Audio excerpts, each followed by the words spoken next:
Toledo Organic Tequila is so crisp, so incredibly smooth, it's simply in a category by itself. This is luxury. Life tastes better naturally, so should your tequila. This is Toledo. Enjoy responsibly. Welcome to another episode of the DJ the Money Coach Financial Expert Series, brought to you by the Seven Spheres of Money. Thank you for joining us once again. And as you can see, we have another powerful woman here to close out Women's History Month, our Women's History Month series in this last week of March. And I'm going to toss it over to DJ so he can go ahead and introduce who this powerful woman is. Oh, yeah, Nick, man, this one is close to my heart because, man, we like thicker than thieves. I mean, we go back, way back. Yeah, she might have some things about me that I want people to know. but it exemplifies the friendship that not only that we have, but her husband, another connected friend we have. But this is, DJ the Money Coach Financial Expert Series, and this person is personification, bona fide expert in her lane. And the thing is, I've seen her grow and mature to become this amazing leader, not only in her house, but also across the country with a Fortune, 500 company, man. And she looks like me. I'm so excited about that, man, because I got two daughters that I want to see them see her, and she's got two daughters too. So with that said, you guys, if you don't know me, I'll give you a little 30-second clip on why I'm DJ the Money Coach, because I'm just like you. I went to school and I got that, piece of paper that wasn't worth anything to me personally. Oh, yeah, it was. It was worth $60,000 worth of debt. Oh, I forgot. $60,000 worth of debt. $40,000 of it was not student loans, guys, gals. It was actually consumer debt, because unlike most of these cats in PWI, I didn't have a silver spoon in my mouth. So I had to get every little bitty dollar I could get. And I took advantage of every credit card that was offered to me because I knew no better. And I had an accounting background. Wow, dumb. But no, it's not really dumb, because I wasn't taught that in my school and my university. So it's not really dumb. It's just I didn't know. So I had a 525 credit score. I got turned down for my first mortgage.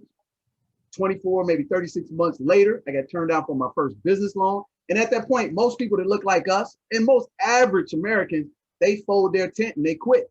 And they started looking for the handout for the government, like with the STEMI right now, okay? So I read a book called The Road to Wealth. Actually read only one chapter about credit. And I understood how credit actually worked for me and against me. Within 12 months, my credit score rose above 700. 24 months from reading that book, my credit score jumped over 800 and has been 800 ever since. That ain't what I'm excited about. And the funny thing is, while I was going through that process, this lady knew me. This black queen knew me, but she didn't know my struggle, really. You know what I'm saying? Because I was a good actor. So I actually started teaching this in our community while I was getting out of my debt. And I erased $60,000 worth of debt. I never filed bankruptcy because I actually wrote my name on those credit cards. I took that money. So I held my responsibility to that money. So in 2002, I became consumer debt free. And 6 years later, I became financially independent in America, which means I had a 6-figure income and I had a 7-figure net worth. And that's not what I was excited about. What I was excited about is actually during the time frame, I actually helped her and her husband make some moves in their financial portfolio that benefited them, which I'm proud to say that I was able to bless them with the gifts that God gave me. But I started going to my church, teaching them about financial education, started going to YMCA, teaching them about financial education, started teaching a financial education program at Young Attorneys General's office in state Illinois, which this young lady knows a whole bunch about because she knows where I come from because we grew up in the same environment. And then I started teaching the state of Michigan. Long story short, fast forward here now, 20 years later, I've taught over 20,000 people how to become consumer debt free in America, increase their credit scores, and hundreds become financially independent and actually have been the bridge and part of their success story. So with that said, I want to introduce you to an amazing person. This person is degreed up to the nth degree because her parents taught her about education. And she's an amazing person from the simple fact that she actually is equally yoked with her husband, which I'm so amazed. And she's also a driven, strong Black woman at the same time, which to me is amazing because the shows we see actually shows the opposite of these corporate Black women. And what I mean by opposite, it's the ones that are competing against their husband. This young lady is the complete opposite, but she is a beast in the positive way. And she also has risen up the corporate ladder doing corporate training.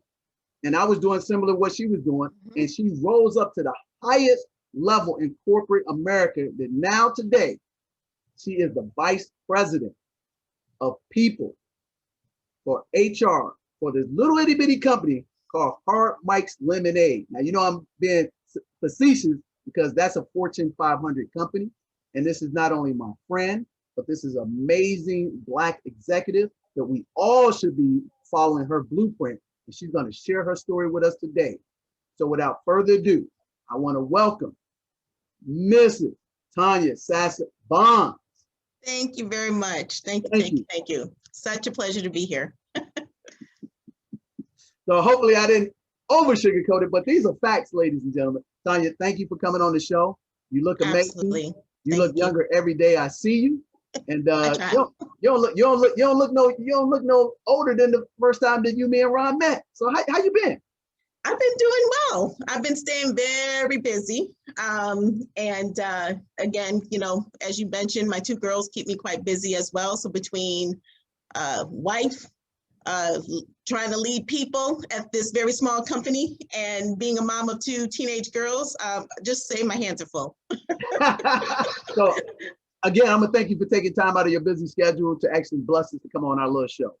First and foremost, because I know how busy you are. With that said, give us a little bit of your backstory when you and I were nobody, but we were always somebody. But to the world, we were nobody, but we knew we were stars. Yeah, give us a little backstory. I think, you know, you're making me think. I think at the time that you and I kind of got acquainted, the kindred spirit was that entrepreneurship. I think that's where we kind of met in the middle and began that bond. I always came from a background that I wanted to be a self-starter. Always loved working with people, but I knew I wanted to do something different. I knew I wanted to be able to have an impact on the lives of others. So I was always the one, though, who stepped out on faith. I was the one who took the risk.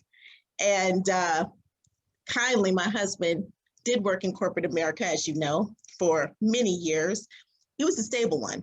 So I was actually the one who he didn't know where I was going to go, what I was going to jump into at any given time. So, you know, when we met you and the insight you provided, you know, we also too had some great grounding, but I think that's where we aligned in our thought process on how do we kind of, again, mitigate debt? How do we strive for, you know, new financial gain? What did that look like? And again, you were a hustler just like us. You know, you were always at it, and you were a grinder, and that's again, I think where our connection came in. Oh man, yeah, you're right. I'm thinking about them days when you guys lived in that little house in Des Plaines. You remember that? Yes. So tell the people, you know, what kind of degrees you have, and what. Tell us, who was Tonja at, you know, junior year in high school up until, you know, grad school. Tell us about that time.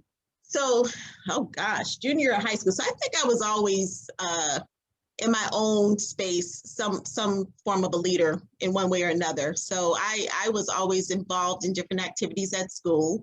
By senior year, I actually became the captain of my prom squad at high school, and I was actually the first African American. What school was that?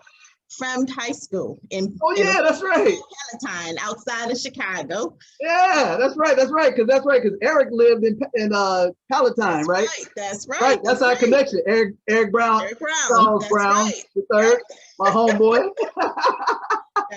That's right. So I was the first, so I made history then, and was able to then also lead my team for the very first year of competition ever, which is always exciting for me because now when I look back 20 plus years later, the team has made their own kind of transformation to being leading edge on a state level. So they've won so many competitions since then, but to know that I was part of that groundbreaking kind of entry into that was, super exciting. But again, for me, I think it was the start of what I realized I could become, what I could do, and how I could impact.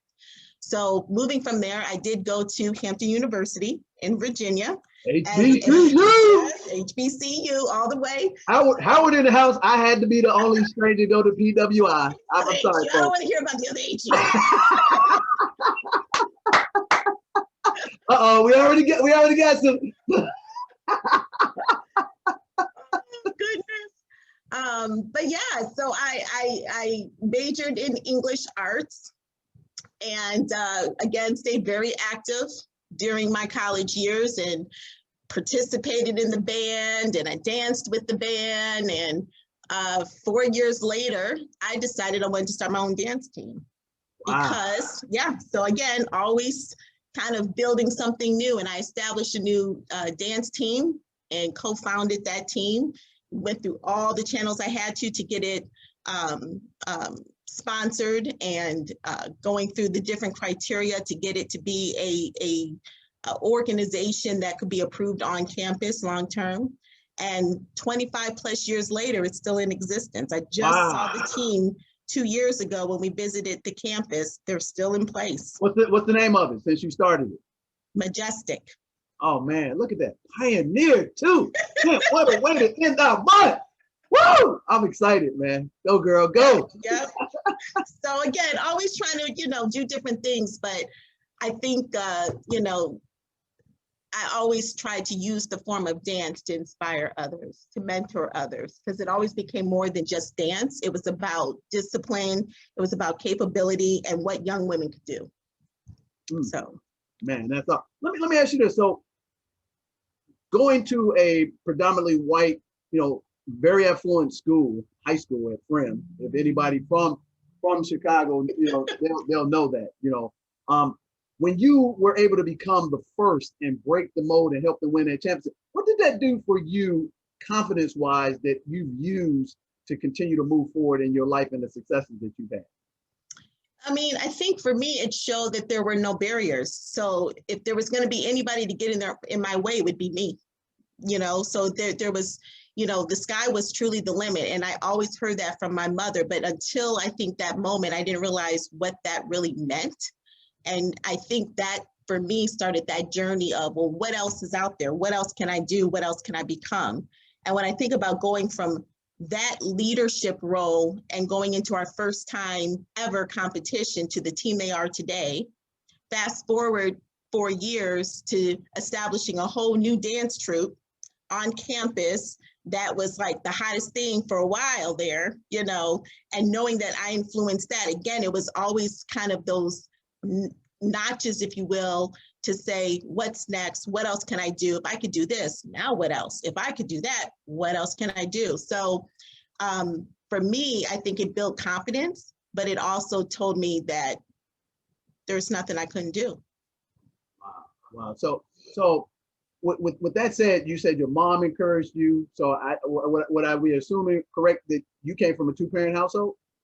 So I started that way, but my parents divorced when I was about 10 or 11. So okay. I am actually in Illinois, outside Chicago, by way of a little town called Saginaw, Michigan. Wow, I didn't know you were from Saginaw, Michigan. Okay. But actually, I'm originally from White Plains, New York. That's where all my family's from. So I'm a New Yorker. That's what NASA is. White Plains known for the rockets or something? What, White Plains, New York? White Plains.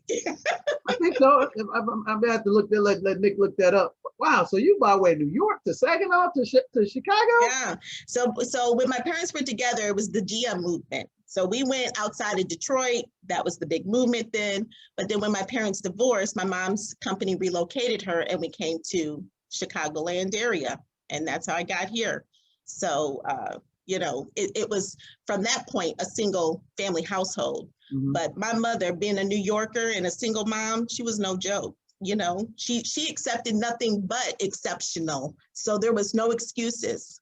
And I think, raised on that foundation of you can do anything you want to do. And if you don't like something, so what are you going to do about it? Don't complain. What are you going to do? You know what that said, but typically what's projected about our community is that if you being a young Black girl came from a broken, family. My mom was divorced 3 times before she married the last husband that she's currently still married to for 36 years. Mm-hmm. Typically, the projection from the media is that you're going to be hating Black men. But I know that to be the complete opposite of that. So how did you not develop that stereotypical negative model, which is not really true in our community anyway? That's only about 5%. But what did you do and your mom did to make you still love and cherish and honor the Black man? Looking back, I think first in that time period, I learned the importance of independence and being strong as an independent, woman, being able to provide for self. However, I still had role models in my life that reflected hard work, positive family men, support for me, support for my mother. So we weren't necessarily like out there completely on our own. We had a family unit that kind of loved us from afar because they were all in New York. Then I would say my mother developed a friendship with the gentleman who became actually my stepfather, and they were married well over 20 years. He's since passed, so he's passing out for maybe 3-4 years. But this was probably the biggest influence when we talk about financial responsibility, investments, entrepreneurship. He took it to another level. And because my husband and I were high school sweethearts, we both benefited from that knowledge. So he started dropping those seeds on me since I was 13, 12, 13 years old.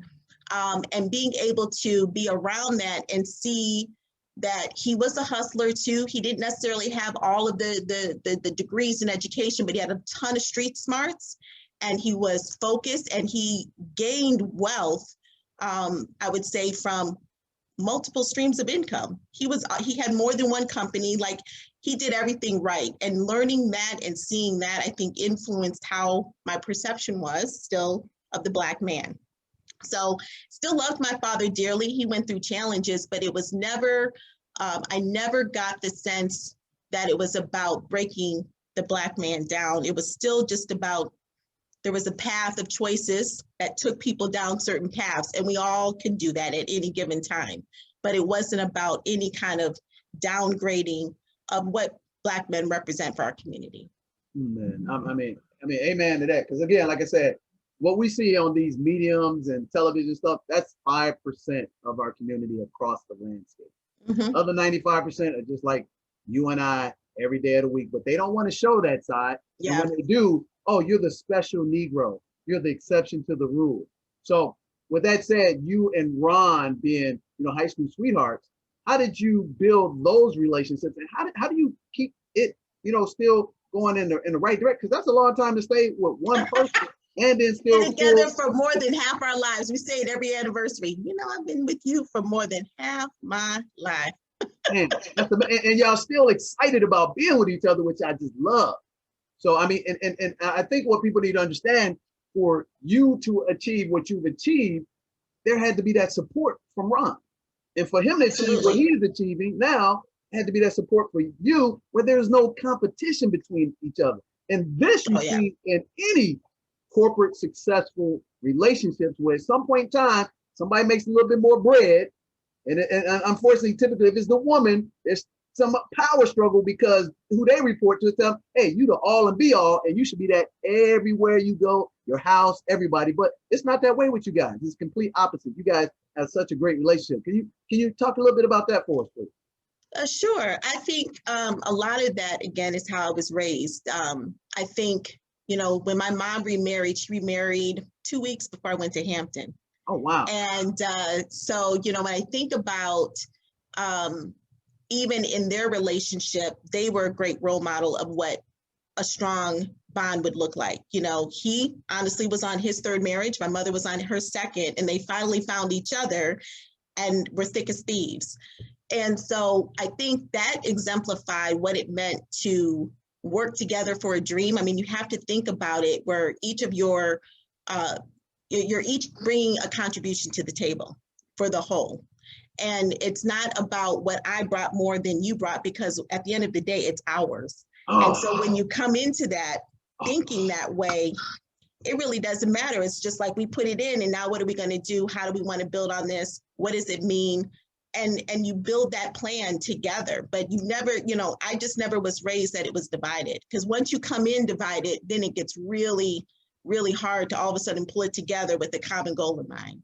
Man, can you say that again? Once you came together, it's ours. If I said, you know what?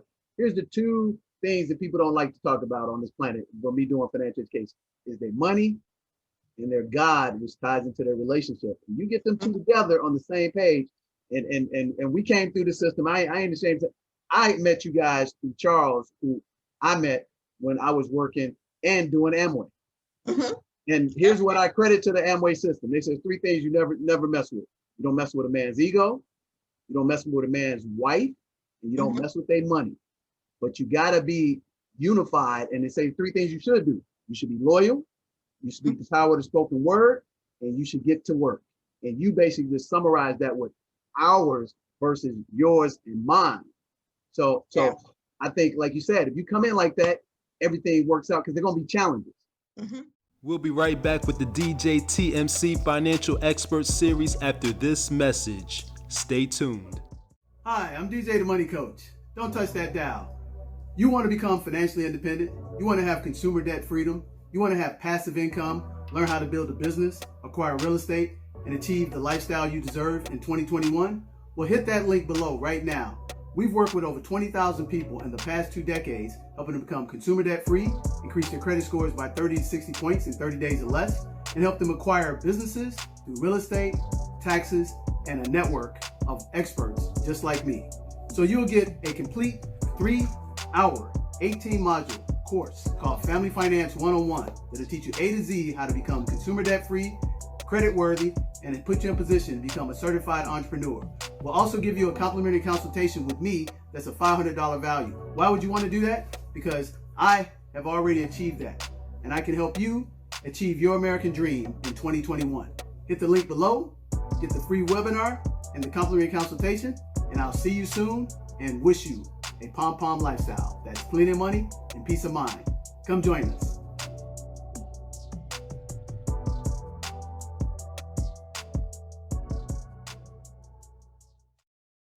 So as we start navigating, you came out of college.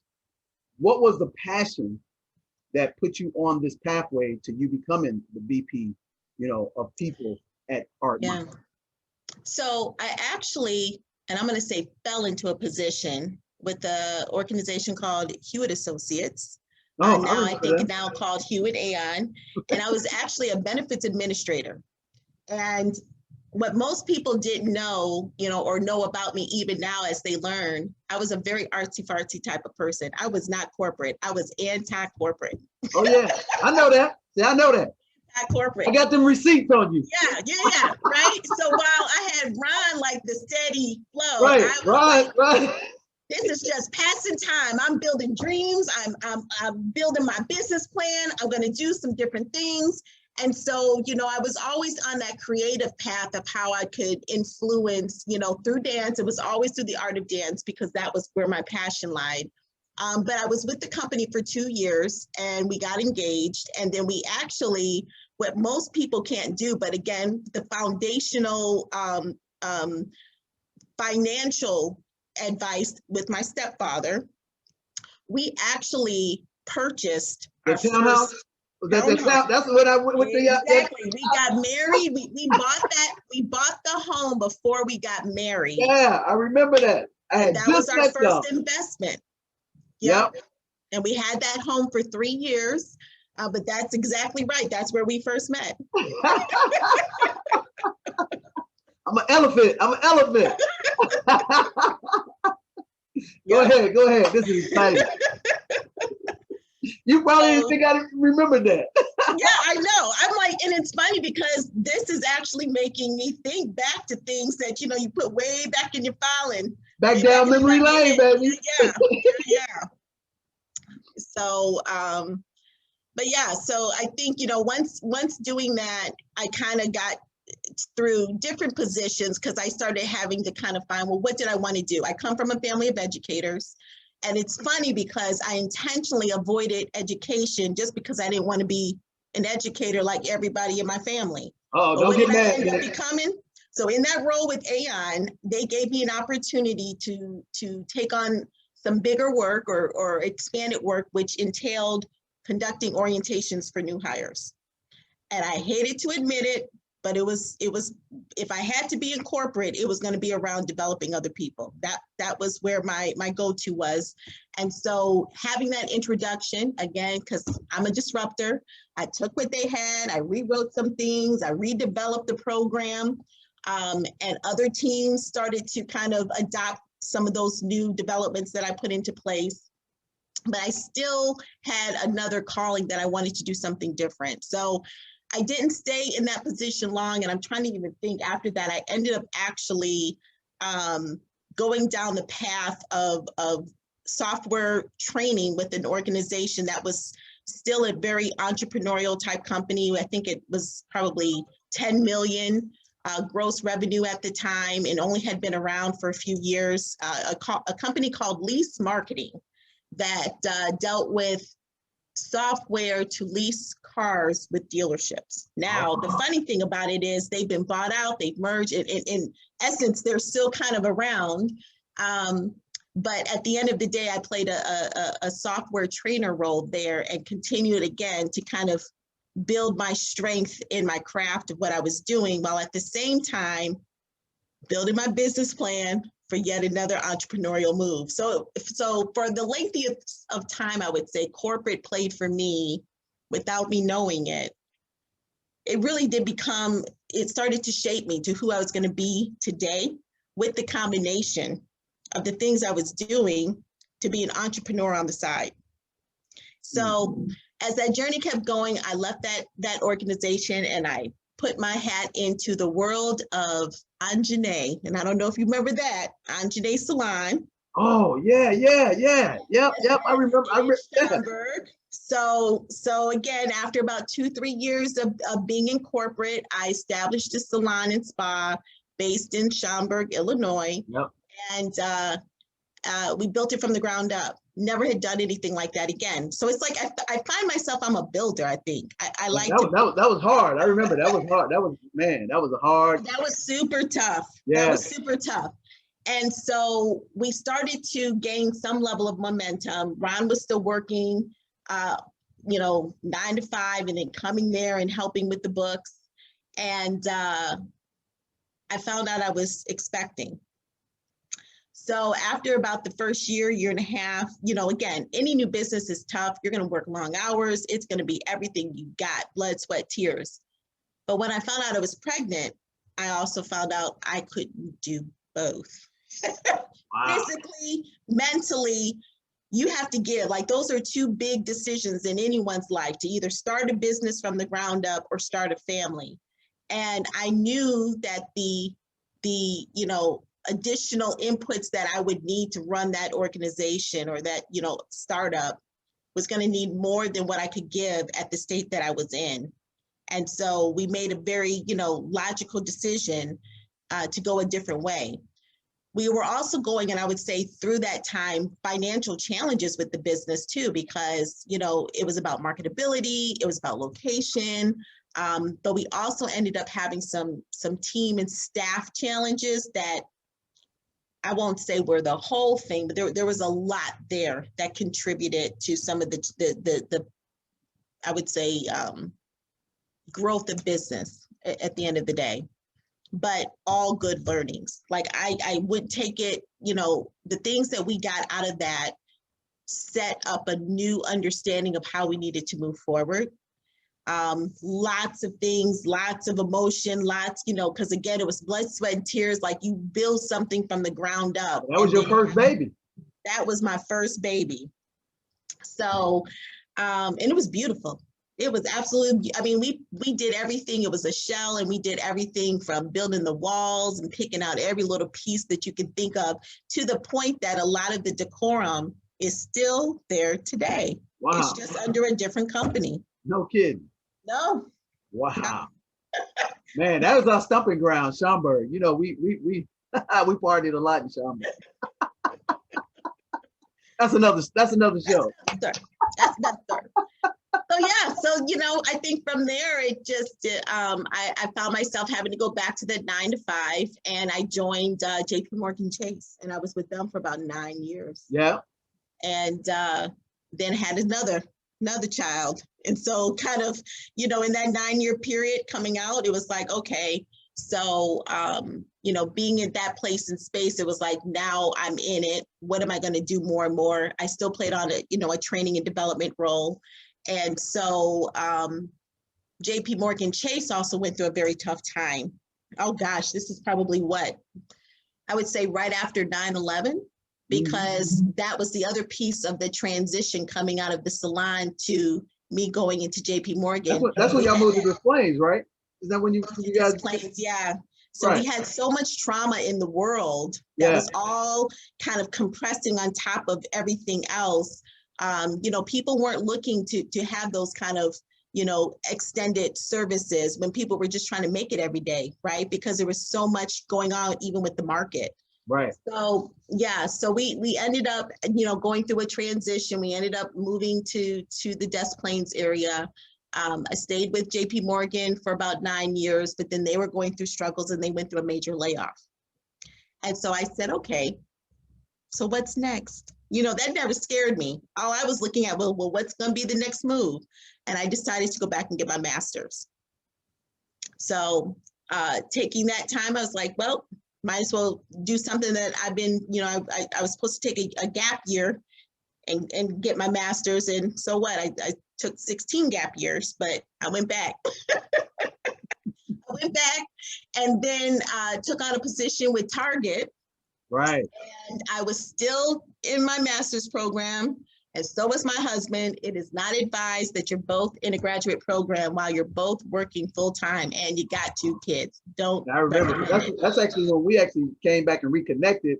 And we ran across each other at a conference. Yes. I think it was a Robert Kiyosaki conference or something like that. We ran. I think, yeah. It was just like we were passing, and it was like, "Yo, what's up? What you doing? What you doing? What you doing?" Well, I'm doing this real estate thing. Let's get back into it. It's so funny that when that happened, that's when I really started building my financial education company, and that's when I sat down with you guys, because you had started dipping your toe into the real estate, and you was like, "Hey, you know, I don't know, we got burned a little bit over here." I was like, "Hey, Ron, hey, Tanya, let me show you. You know, I'm the real deal. You know, let's sit down and carve some stuff out." And we put you guys on a plan. Kudos to you that even though you knew me, but you also looked at me from a professional standpoint, and we had some good information to share with you. And the thing I like that I'm hearing from the theme here is that you always looking at the right side of every experience. And I think a lot of times, no matter who you are, we always try to look at the negative versus understanding that life is molding you to become your future greatness. Absolutely. But if you look at it as the negative, I'm losing here and that, then you actually getting your own way. Yeah. And God can't bless you with what he got planned for you, but you did just the opposite. And it basically prepared you to be that VP at Hard Mike's, because I would have never thought.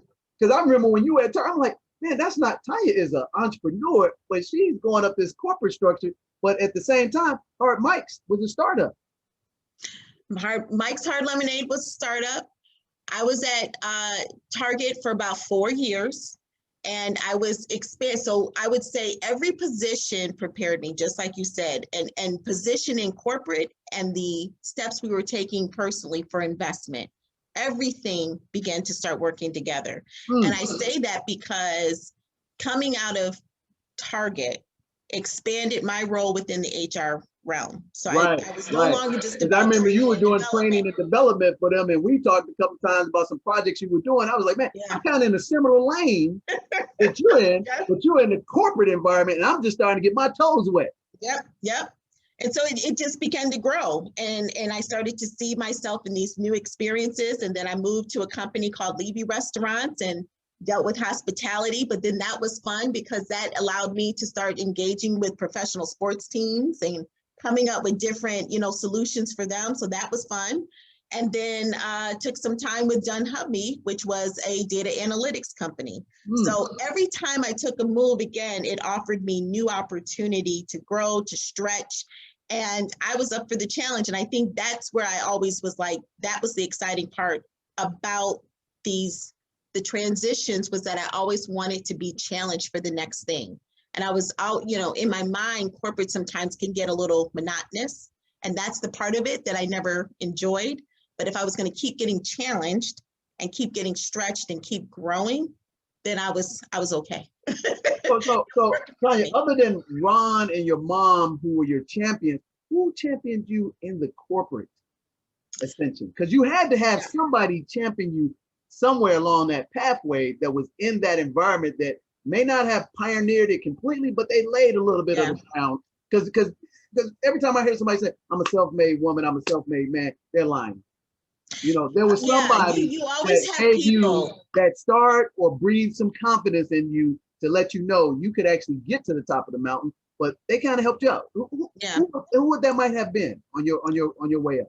So I would say someone who was instrumental for me, and I don't always get to speak with her, but her name was Nell Rice, who played a role for me. She showed me what it meant to lead with transparency and lead with care. But she was always that person kind of behind me, like, oh, you did this already. All you got to do is boom, boom, boom. You got this. So she was always that cheerleader, kind of in back of my, always whispering in my ear. But I also made it a point that each time I went to a new organization, I had a connection with someone. Either there was a connection, whether they were in a higher leadership role or they played in a position that offered them insights, information maybe I didn't have access to. And having that information allowed me to make decisions more intelligently. So I always found a way to connect with others. And I'll be honest, it was always diverse. I always made sure I had a connection with another African-American woman. And then I always had other, in that network to make sure that I always had, good insight to things. But that guidance and that transparency, you can't beat it. You got to find someone, no matter where you go, that's going to have your back and really care about what's happening to you. We'll be right back with the DJTMC Financial Expert Series after this message. Stay tuned. 7 Spheres of Money, DJ the Money Coach. Shouts out to you, Malcolm, for the plug. Urban X family. If you're looking forward to investing, the first smart investment you're going to make is in this webinar. When I say DJ the Money Coach has what you need, like, it's worth it. Like, I got so much information. I'm not saying I didn't think I would get any information, but I got way more information than I thought I needed. And I enjoyed speaking with the bankers and the lawyers about mortgage processing and business loans and LLCs. And like, when I say, like, it's endless info, it's well worth it. Like, I cannot wait for my consultation. If you missed this last one, I heard there's another one coming. So you might want to jump on that train. Anyways, thanks a lot, guys. Peace, man. When you got your undergraduate, you got your master's degree, did they ever give you a class on networking like you just described? No. And I still work on it.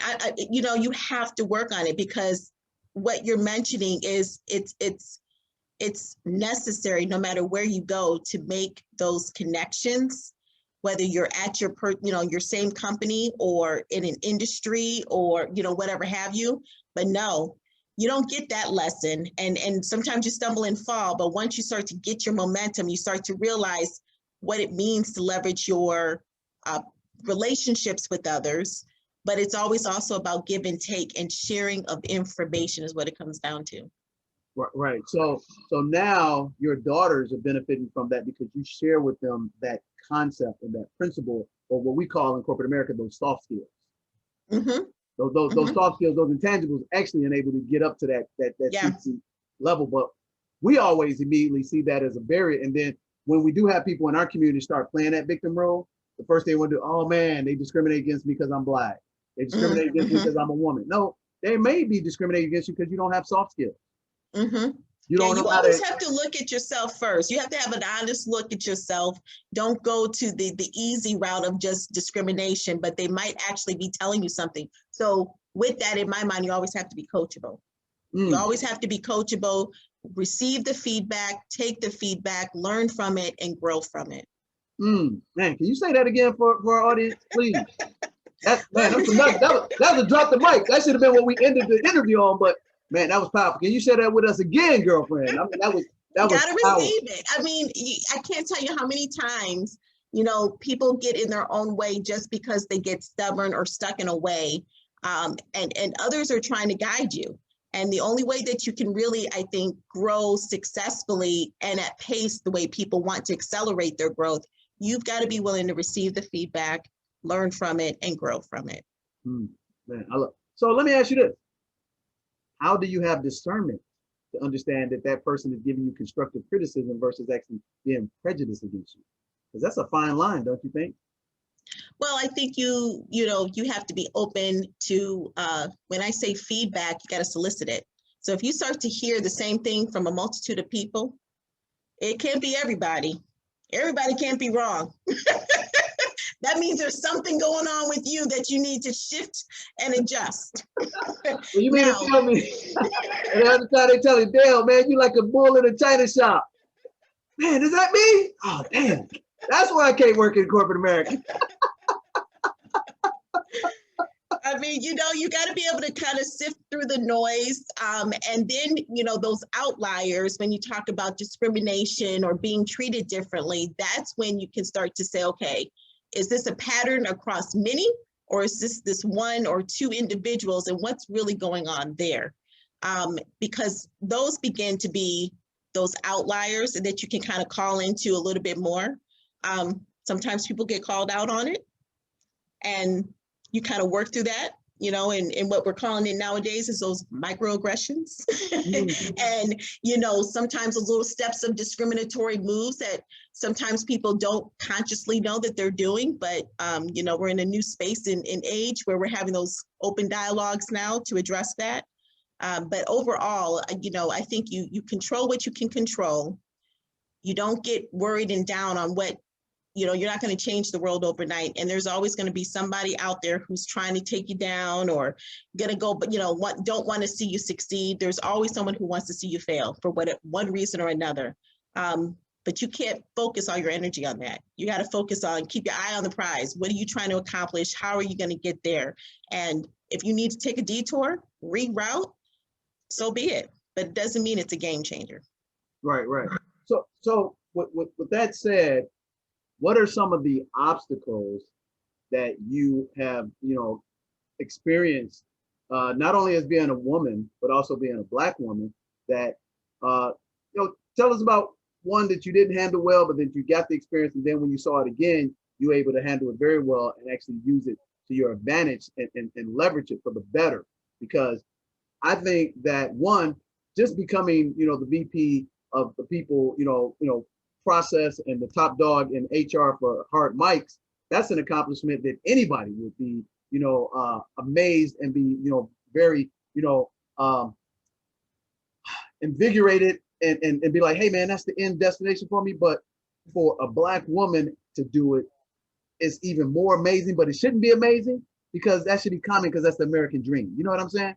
Mm-hmm. That makes sense. So can you tell me about some of those couple of obstacles and how you maneuvered and learned that lesson? Then the next time you saw it from afar because you saw the video and you just went stage right instead of stage left. And then how are you imparting that with your daughters, and what can we learn as we're viewing it so we can apply the same blueprint for success?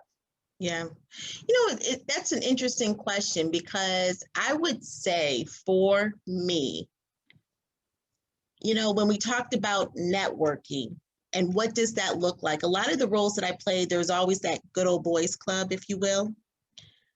But we don't always play nice in the good old boys club, because it's also about finding that common ground sometimes, or finding some of those things that, you like to do that's the same. And we oftentimes can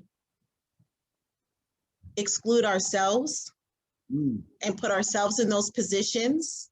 I'm not saying always, but oftentimes we don't necessarily look to do and go to work every day and then hang out with the very people we work with. We want to go home. We want to do what we need to do. I got chores to do. I got to bring my child here. And oftentimes what I found is that people were spending time getting to know each other. What are you trying to do? What are those aspirations? What makes you tick? And sometimes that was over a cocktail after work. Sometimes that was over a team dinner after work. And oftentimes, you know, as African Americans, we'll say, yeah, we don't want to do that. You all go ahead without me. But that was where a lot of the connections were really happening. So when I started to make myself more available, start going out for the cocktail here or there, start getting to not only get to know people, but allow them to know who I am, that was big for me. That's when I started to see a shift. Well, let me ask you this, because a lot of times we two different Black people when we do that. You know, did you keep your Blackness? Because I interviewed Dr. Randall Pinkett, and he wrote a book called Black Faces and White Spaces, especially in the corporate, you know, environment where, you know, you'll do that, but because we don't want them gathering data on us to lever the boom when they're ready to, you know, use us as an scapegoat or to sever ways with us. So yeah. we're at a distance. So you know how we'll put on our white language, and then we'll come back with our Black language. So how did you navigate that? Because a lot of times we don't talk about that. That's a one-on-one course that we should be teaching each other, because I want to remain 100% me. So how did you do that and not change your narrative? For me, there's a part of me I think is still always going to be unapologetically who I am. And I didn't realize how much I did that until people told me. You know, I find that being professional is just being professional, but it doesn't change, you know, who you are authentically. And so, you know, you get to a point in time in life, you're just like, well, daggone it, this is who I am. And I'm still going to, you know, do what I need to do it in the best way.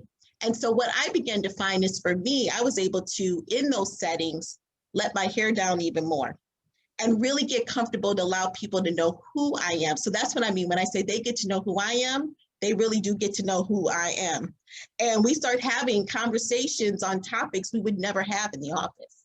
Because now you're getting real. Now you're getting real. Now you're comfortable. People are eating food. You know, you got, you know, cocktail, and it's like, let's have real talk now. And so I think, you know, what's always nice about that, and again, finding the right company for you is super important. Finding the company that's going to support your values, be a culture that you can thrive in, you have to be just as selective.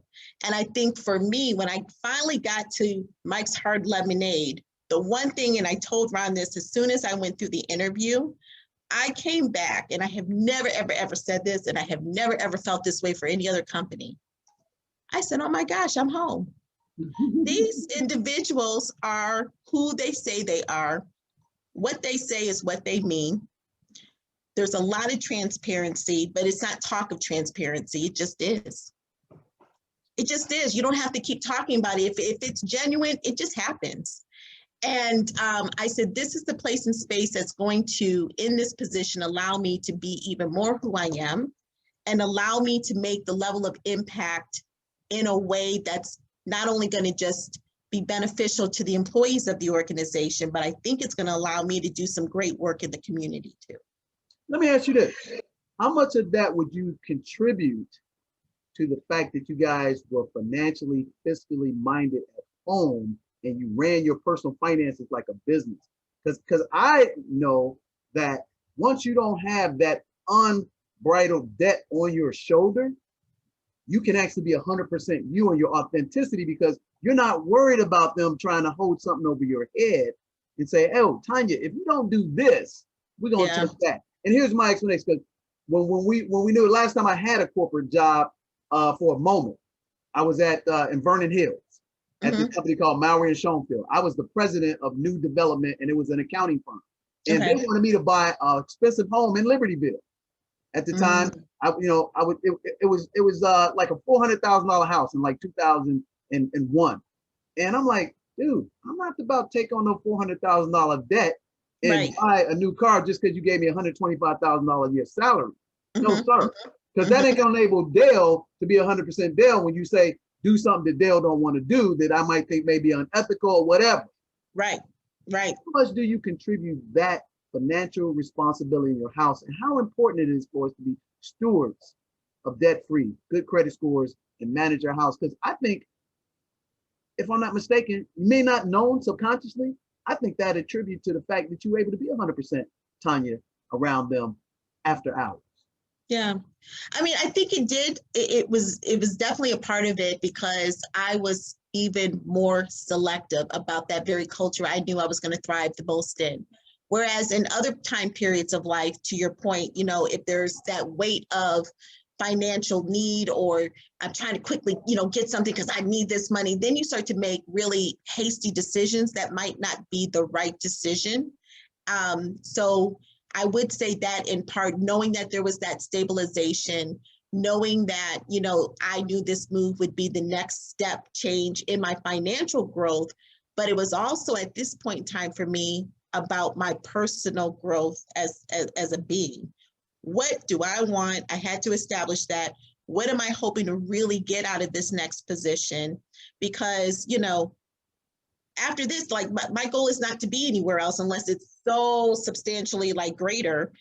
I think I can get there where I'm at because of the opportunities that are within the company. So all of that said is you have to be very intentional about what you're looking for, and go in with the eyes wide open. Don't try to think you're changing a culture or changing people that have been there, because that's where you start to try to fit into something that just doesn't feel authentic. It doesn't feel like, you start to have those challenges and conflicts. So I think that for me is what makes this so successful, because I went into it entirely different than I have in past. That's awesome. So now, when did you start at Hard Mics, and how long did it take for you to get to the C-suite and the HR department? So my last, I kind of switched over. I was in the last company I was with was dunnhumby. It was a global role. So I had the privilege of overseeing HR and some learning and development for North America, South America, and Africa. Wow. And they actually found me. I was working, and they tapped me on the shoulder and basically said, I would say a connection that I had, a recruiting connection that I had was like, Tonja, I read this job description, the scope of role. It sounds just like you. Am I crazy? And I'm like, I don't know if I want to go. The funny thing about it is that we go through these different stigmas, because at the end of the day, it's an alcohol company, and all these things started racing through my head. Just to be transparent, I'm like, alcohol, Black community, I don't know if that's for me. So I went through this whole breakdown. I read the position, and I was like, oh my goodness, this is nothing but me. And it reflected every bit of my journey that I was at. I said, everything now that I worked for, that I suffered through, that I was a challenge that I overcame, showed up in this scope of role. And so when I went in for the interview, and I think that's why it felt so much like home, because from the start, I was like, this is me. The position is me. And here's what I can do. And here's what I've got. But now I'm going to be a little bit more selective. Let's flip the table here. Let's flip. What are you going to do as I'm going through this? How are you going to show up for me? And is that what I need? And what does that mean? And I started to ask some very specific questions. And that's where I started to say, this is a nice partnership moving forward. So it'll be almost 2 years that I've been at Mike's Hard Lemonade in May, end of May. Wow. You didn't come in as the VP. I did. Oh, you did? Okay. All right. I did. So I was in a director level role, global role with dunnhumby. Okay. I knew you were a director somewhere prior. Yeah, the position was always a VP level. Okay. And so I came in, but everything that was outlined, I was like, that's everything that I've done up to this point, and so much more in thoughts and ideas that I can do to bring it forward. So what does that entail from a performance standpoint? Because I think people get confused with HR, that they don't think that you have sales and volume goals to hit. What are the metrics that you adhere to, and what are the goals financially that the company holds you responsible to manage this whole operation in the United States of America? Yeah. So I think, when I think about the goals and metrics for our team, A lot of it comes down to retention of talent. Because again, you can't hit your bottom line if we have a sales and marketing organization. 2/3 of the organization is sales. If we can't keep great talent, we've got a problem. And if we can't continue to grow talent to be leading edge, we've also got a problem. So I would say a lot of the work that we do and the metrics around it is around retention, and it's also around the strength of skills. So what does that training and development look like to keep us on top of our game? So what have you pioneered in that lane for hard mics to keep that retention? Because I'm a sales guy. I've done a ton I of want to be incentivized, and I want to be treated like a team all the time. So what did Tonja Sasser-Bonds bring to the organization to keep that retention high, to get themselves and marketing people stay motivated to stay with the company? Yeah. Well, I'll tell you this, it's a journey. It's a work in progress all the time. But in the 2-year time period that I've been there, we've done a lot of great things to enhance the employee perks. So we've added some value there around employer contribution with the 401k, to paternal leave, tuition reimbursement, even to time off. So vacation time had been extended. I also took some months to kind of go through a reanalysis of just how we pay people and paying people for what they're worth for the job that they do. So we did some restructuring there. And now the biggest thing that I'm focused on is diversity, equity, and inclusion, and how are we going to really build on that platform to make sure that we're embracing all these differences, but an inclusive environment that, again, retains great talent while offering them opportunities, no matter where you're at, and not assuming the opportunities you've had up to this point, but understanding what you have and haven't gotten, giving you the right resources and tools so you can succeed. We'll be right back with the DJTMC Financial Expert Series after this message. Stay tuned. I created STEAM, STEAM. It's science, technology, engineering, access, and mentorship. And people might say, well, what happened to the math? Well, to me, it's self-explanatory. If you're going to be an engineer, you got to be good at math in some capacity. How does that translate when you go in these boardrooms with these Fortune 500 companies who just want to take money out of our community? How do you get them to, humanize our experiences and actually give us the value without us having to be validated through their lens? People don't understand when you start out in business, you got to pay your team first before you pay yourself. I'm going to say this. You got to pay your team first before you pay yourself, because you're invested in a system. I'm excited about meeting you guys because I think you're stumbling on something that's going to actually dissolve that system and actually make you as the #1 player in the industry. Can you talk to that a little bit? You know what I can say? I can say that I have chills, right now at 4:19 Central Time, Thursday, March 4th, 2021 in Austin, Texas, hearing you say that. And I actually want to refer back to this clip whenever it is that we, do achieve some milestone like $100 million of gross written premium. The DJTMC Financial Expert Series is the #1 show featuring the hottest business professionals, working professionals, and entrepreneurs, from the seasoned vets to the rising stars. Email Nick at djthemoneycoach.com if you have what it takes to stand among the greats. Now back to the program. Given the nature of the environment we're in right now, with the pandemic and God forbid all the tragedies that have been pressed upon us that we do not want, you being in this most important role right now, how do you keep your company corporate responsibility in this environment and not do tokenism, but really give equity and ownership opportunities to Black vendors, highly educated Black people who are not just a Black face that you're just gonna 5 years from down the road, we're gonna forget about it, has no significance. And by you being a Black woman in that position, how do you navigate that? And I think you couldn't be in a better time and a better place to be in this representative, position, because in the predominantly white world, when the people are that, they can't relate to our struggles and they can't understand the value we intrinsically bring to the table in this environment, and that we have the resume. Your resume is very well rounded, and it's not the normal corporate, structure to get to where you are. But because you have entrepreneurism and you have leadership and you learn, it's a different pathway, but it's better for the times and the environment. So can you talk to that? Because I think this is important, because a lot of these corporations are jumping on the bandwagon, just throwing some money out there so they can say, I wasn't on the wrong side of history, but they really are on the wrong side, but they're doing this, what I call window, dressing. You know what's interesting about, again, I can't say it enough, the company has a genuineness to it that I have not experienced in any other company. So when a lot of the momentum last year started to take place with Black Lives Matter, I would probably say what I learned most about my team is how many people came from multiracial families. So,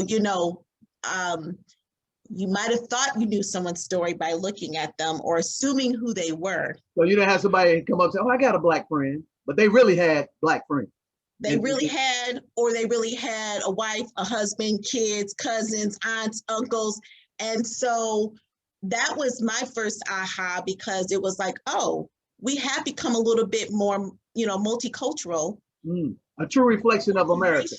Right, as from where we were before.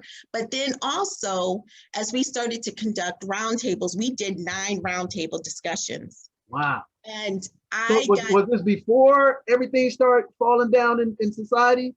No, it was right after, because the interesting thing was DE and I was always on the platform for us to begin working on. And then all of this happened and it got accelerated. So we were already on that path. And then it was like, oh, okay. So you know how we were talking about kicking this off 6 months? Yeah, it's going to happen right now. And my president and boss was like right there, like, what are we going to do? We got to do something. And so to know that the business leaders were already fully engaged was already refreshing. But then to see how the whole family of the company responded, sharing personal stories from what they either experienced at work, being in the beer industry, it's older white men. That's primarily what it is. And so when we started to talk about what the day in the life seemed to be, when we started to talk about how the outside world was influencing possibly things happening in the company, we also gave an opportunity to not only vent about it, but again, it was like, so what's the action going to be? What's the change going to be? What's your thoughts going to be, and solutions and ideas? And so we started to come out of that with some level of empowerment to say, not only did we have so many people fully ready to take on and be a part of it, but they're ready to hold us accountable. And I think that's the biggest thing. You can't just donate and think, all right, well, that was fun, because they were all watching with a wide eyes, basically saying, Tonja, we don't want to check the box. We want the real deal. So if we're going to start down this journey, it's got to be all or nothing.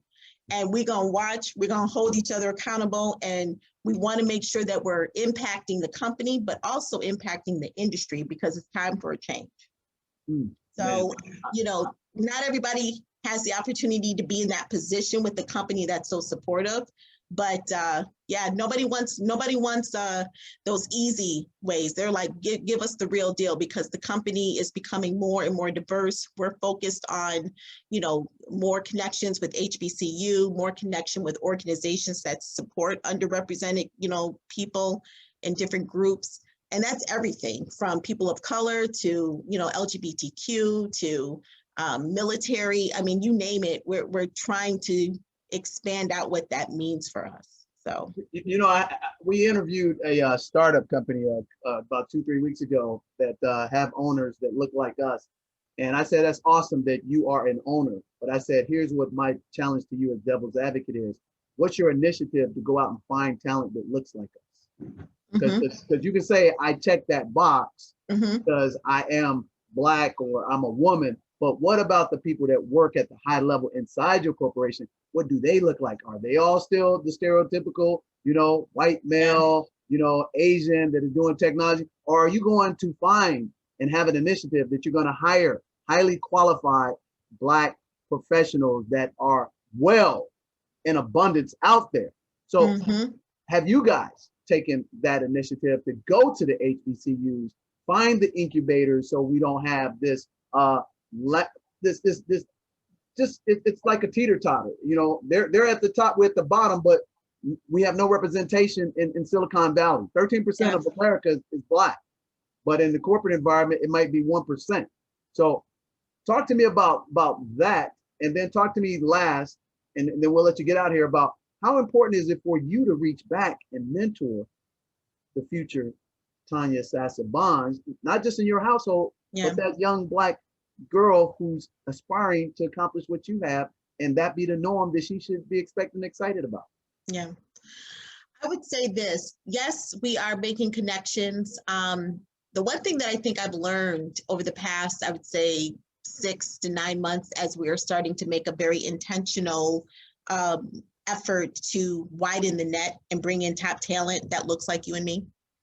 It's also about education of the industry. It's also about education of opportunities. And so oftentimes people go to the normal, I'll say normal, or the regular, the routine Fortune 500, and don't necessarily think to seek out, you know, a Mike's Hard Lemonade right out the gate. So we're working on what that awareness looks like in the community and letting people know we're looking for positions, we're looking for jobs. But more importantly, in order, and that goes to that equity bit, in order to get people where we need them to be, we're looking at how do we start offering some education without any cost to start teaching people about the industry, about alcohol, about what it means to be in some of these different positions, that they can then use that learning and be considered for future roles. So it's like almost like a bridge. How do we begin to bridge that understanding, but training people up before the roles are even open so that they can already be in a stronger position of consideration? So, you know, and that's just one move, I would say, but we've established some KPIs. We put some very targeted goals in mind that we're looking to accomplish over the next 2 years that we're all bought into. And I think a lot of it, again, continues to be about, it's a journey. There's no one answer. So you've got to have a lot of different things activated to be able to open up the door for a variety of talent that look like you and me at all levels of leadership. And I think that oftentimes is what we found is, you know, in the alcohol industry, there's a lot of people who look the same. And when they refer people, they look just like them. Right, their comfort zone. It's not about prejudice or bias, it's just a comfort zone. It's a comfort zone. But what I'm also finding too is, if that has been like that for so long, how do we start to attract the diversities to the industry? Because people come in with that, well, we know what to expect, we know what this is. Do I really want to step into that industry? So now we have to start shifting some mindsets to say, hey, think about us, look at us, so that we can start widening that pipeline of candidates that are much more, you know, diverse than what it has been. So there's a lot of work to be done there. Okay. So now talk to me, last but not least, but probably most important, is that mentorship. Yeah. That mentorship, because that's very important. My son Rodney, he just got an internship at one of the fastest growing startups at the young age of 16. And nice. I know that I have this saying that I created. It's called STEAM. Most people call it STEM, but I call it STEAM. And here's what it is. It's science, it's technology, entrepreneurship, access, and mentorship. And my ability to give my son access under the tutelage of my mentorship got him an opportunity that people be like, oh, you got lucky. No, but we've been building that bridge for 16 years. And he was qualified, even though he was young, but he had the skill sets. So I expected him to land an internship this year in his freshman year of college. So talk to me about how important that is, and what's your mentorship and your give back, not just in your house, but to the landscape across the country. What does that look like, Tom? Yeah, so you know, it's so important, and especially now, you know, as we're looking at different, you know, young people looking for opportunity, you know, it's about starting to engage in that leadership development now. But what does leadership mean, and how do you show up, you know, in that? And so, you know, taking time to, I think the biggest thing here is don't overestimate or underestimate your knowledge. And sometimes people will get so stuck in I have to accomplish all these certain things in order to be able to be ready to mentor, or I just want to get over this one other hump and now I'm ready to mentor. Every experience, everything that you gain, someone else is still trying to get there. So when you think about that mentorship for young people, and it's funny because my daughter and I just had this a similar type conversation not long ago for the next generation, the Gen Z, and what that looks like.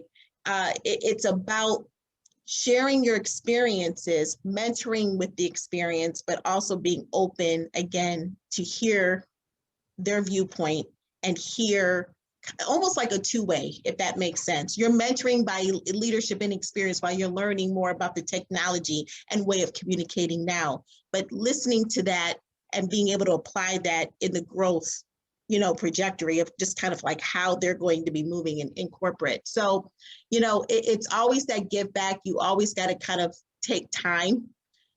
You get super busy, but take time for those small moments to impact and drop knowledge on others, and being available. That's really what it is. So sometimes it's just that easy to have people that kind of attract to you and get that guidance and look for that. But it doesn't always have to be so over engineered, because it can be super organic. With that said, what would you recommend that college student or that senior in high school, what organization should they start, becoming part of? I told Rodney, those are important. I think Inroads is a good one. We brought, recently some interns out of that program that starts to help develop some of those, critical skill sets. Again, I'm with you, Dale. It doesn't have to be just about corporate. It can be also about entrepreneurship. And we've had very similar type conversations, but, programs like Inroads, I'm drawing a blank. There's another program at the top of my mind. I'm going to get there, but it also focuses on junior achievement in high school. You remember junior achievement? Yep. All those kind of things, where you can start to kind of build that success, but it's also just about simple things like volunteering. When you start to get with organizations and giving back to community and being part of those volunteer, there's a lot of leadership opportunity in those non-for-profits. And so, don't underestimate what that looks like, because great leadership is always about giving back, and you got to learn about that early so that as you continue to grow in your path, you're always ready to turn around, reach back, and bring the next one up. Oh man, that's awesome. So in conclusion, what we normally do is Nick summarizes what he learned. But what I want to ask you about, Tonja, is what you're excited about, in the remainder of 2021. Give me two tips on, keeping that relationship, solid, between the Black woman and the Black man, who are both ambitious, but they came to the table together as ours. And, how important is it, to be personally well-rounded and have your finances in order? Can you share that with us in the conclusion? I'm going to bring it all together. Let me know if I missed anything. But I think, in short, what I'm super excited about is just nothing but new opportunity. I think the country as a whole is kind of coming out of a time of hurt, on a number of different levels. And I think, taking this as an opportunity, it's interesting because out of all this hurt, more new businesses have started, more new economic game, like new, businesses that help meet new needs. And I think we're in this new hybrid of what's the new norm going to look like, and what are those opportunities going to mean for new financial investments, for one. So I'm super excited about just kind of what that growth potential looks like and where I can kind of jump in and be a part of that. I think when it comes to growing together as a couple, as a partnership, and bringing whole, it's just, again, keeping in mind that it's not a competition, it's a team, and everyone's got their part. And it's not always 50-50 every day. That's the biggest thing to remember. Wow, that's a great point. Man, can you say that again? Because some days it's very rarely is it 50-50. Let's keep it 100. Let's keep it a buck. Right? And you just have those conversations sometimes, like, guess what? Today is not my day. But I think if you look at it in all, respects, you're coming together, you're working together. And again, it's about what's ours and what do we want to do as the next step together. So, you know, you asked or made a point some time ago around, well, what have we been able to do to stay excited? Is we have to allow ourselves individual growth.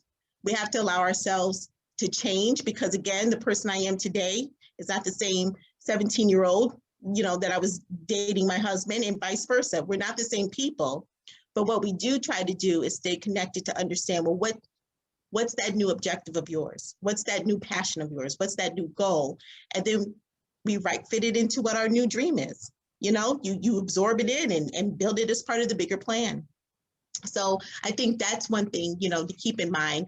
And then for that financial success, it's never, number one, don't be afraid of money. Because I think sometimes people, you know, get the fear factor of like, I got to hold on to it or I'm going to lose it.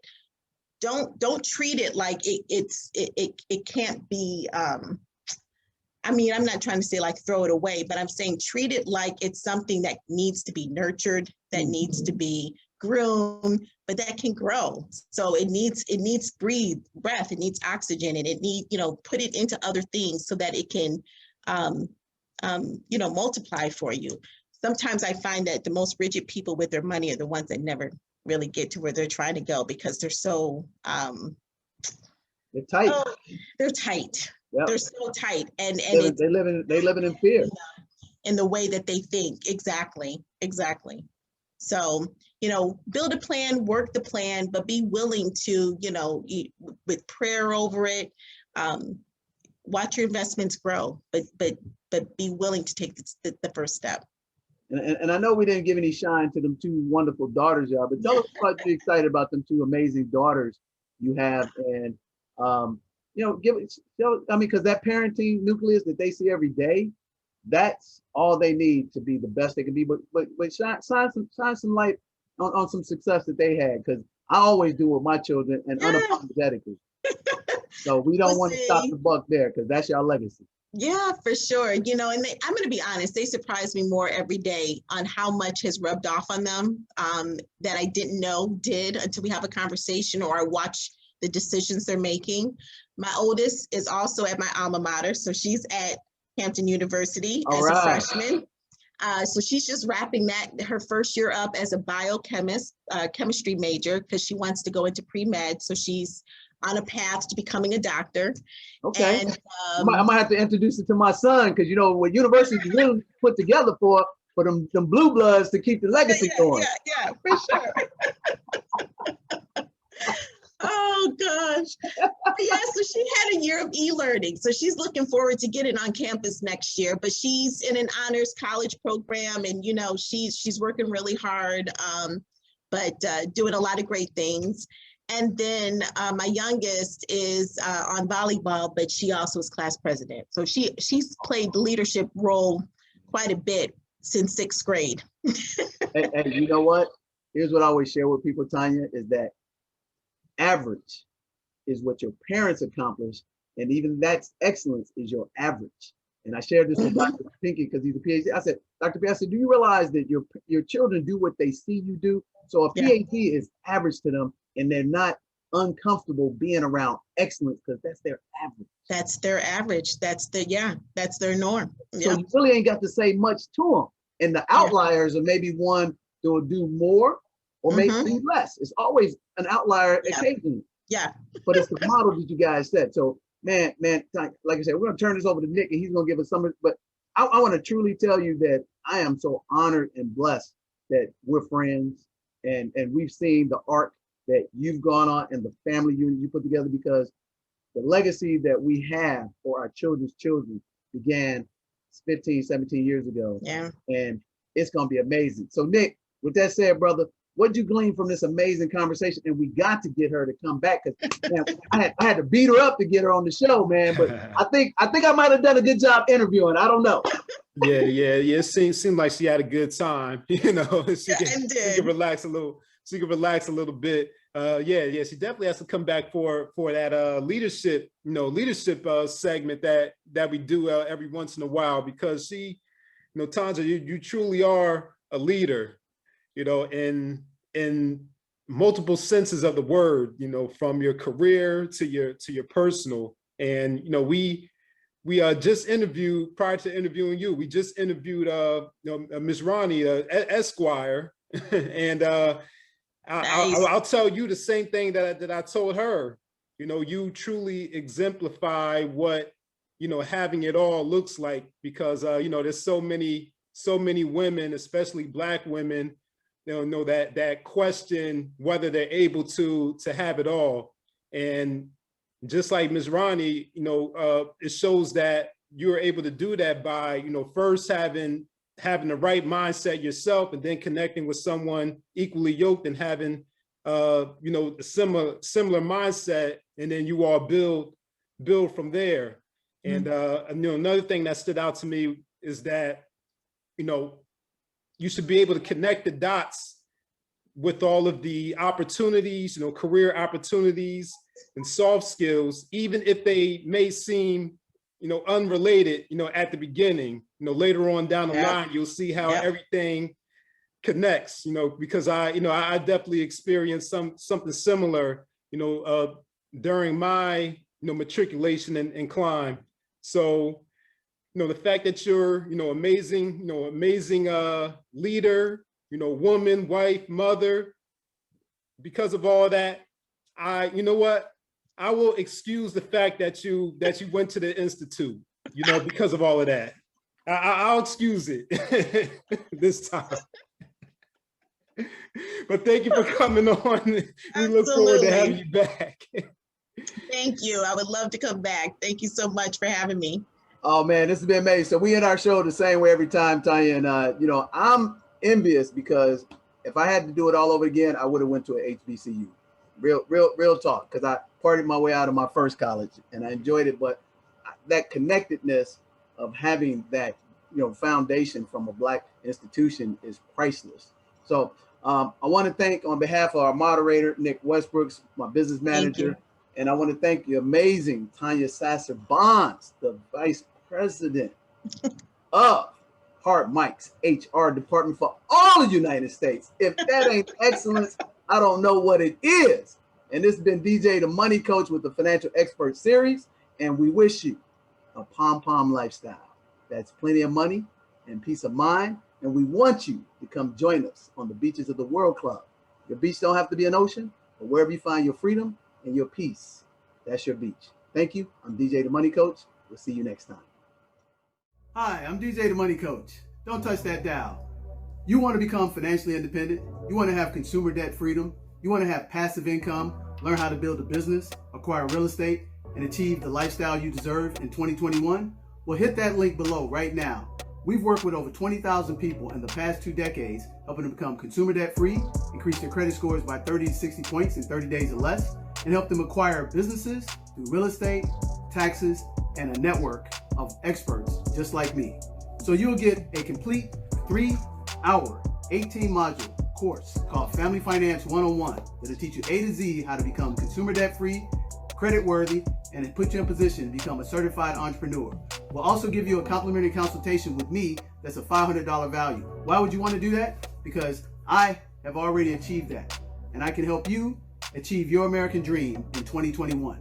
Hit the link below, get the free webinar and the complimentary consultation, and I'll see you soon and wish you a pom-pom lifestyle. That's plenty of money and peace of mind. Come join us.